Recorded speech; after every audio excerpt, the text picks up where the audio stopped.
To create a new window family, first go to File, located at the top of the window, pull down to New, and then Family. This opens up a window where you can browse to find new family templates. Since any window that you bring into a project is going to be loaded into a wall, you'll want to grab a wall-based template. So I'm going to scroll down until I find a generic model wall-based, click on it, and click Open.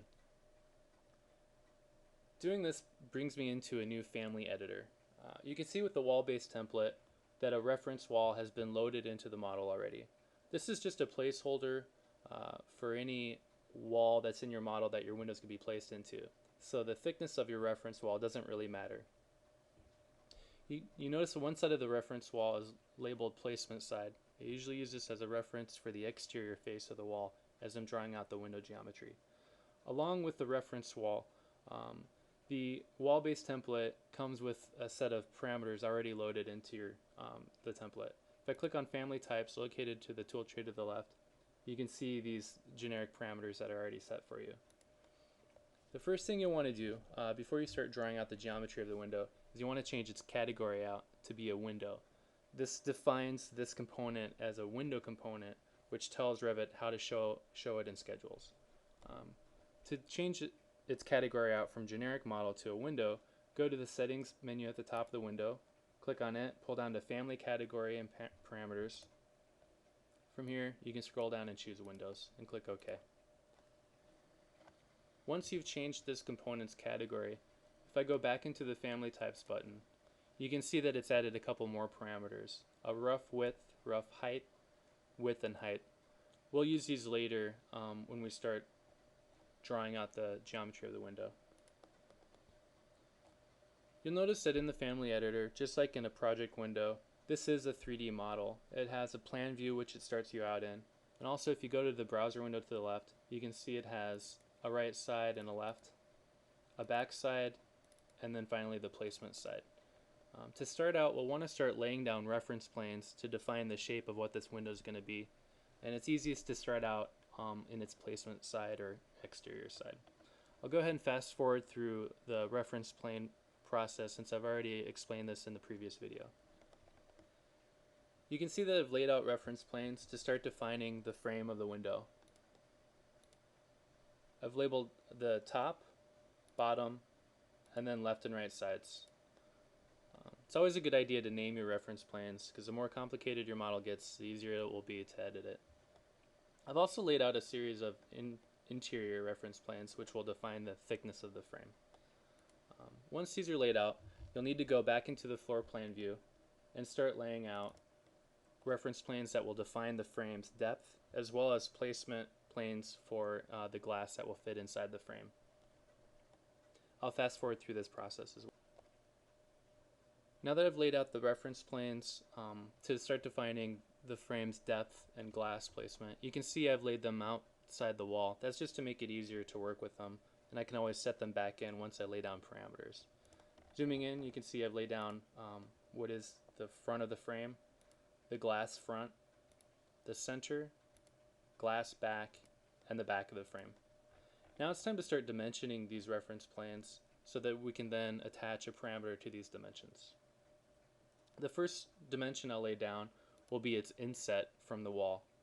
I'll grab the dimension tool in the tool tray to the left, and I'll first hover over the wall, and then using the tab key I can find the edge which is defining the front face of the wall, click on it, and then click on the front of the frame.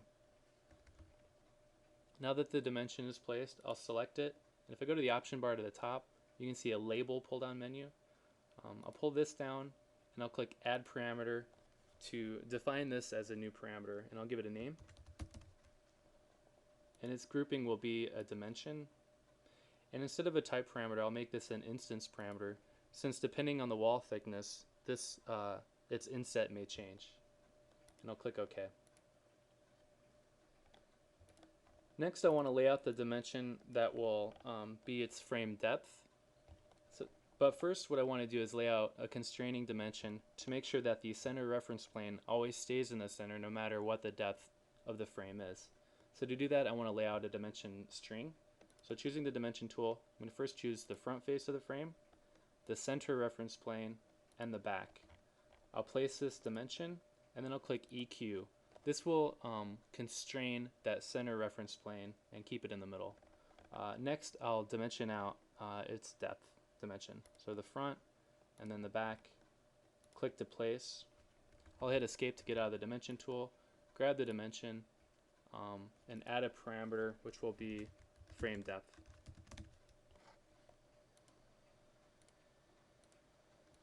And finally, I'll lay down the dimensions for the glass thickness. I want to do the same process here. I want to first lay out an equal constraining dimension. So grabbing the dimension tool, I'll grab the glass front, its center, and then the back. Place the dimension and hit EQ to constrain. Then I'll come back in and grab the glass front and glass back and place.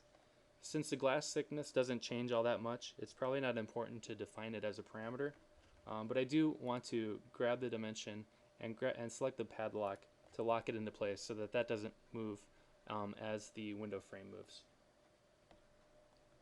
Now that all the parameters have been defined in the floor plan view, I want to go back to the placement side view and define the parameters, which will be its width and height. Here I'll do another constraining dimension to keep the center reference plane in the middle of the window.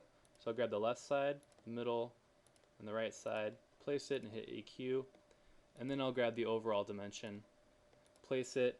This time selecting it, I want to change it to be one of the parameters that's already been set up for us as a window model. So I'm going to grab the rough width. That's because this parameter is actually going to be schedulable. Now I'll define its height. And I'll change this to be the rough height again so that it shows up in a window schedule. Finally, I need to lay down the dimensions for the frame thickness.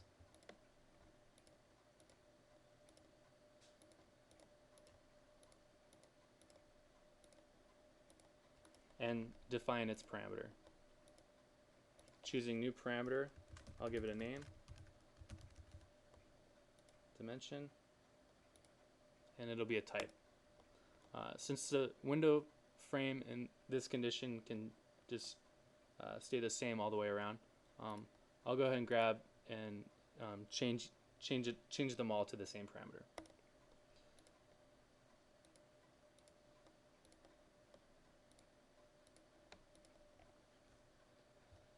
Now that all the parameters have been defined for the model, it's time to start actually drawing the geometry of the window itself.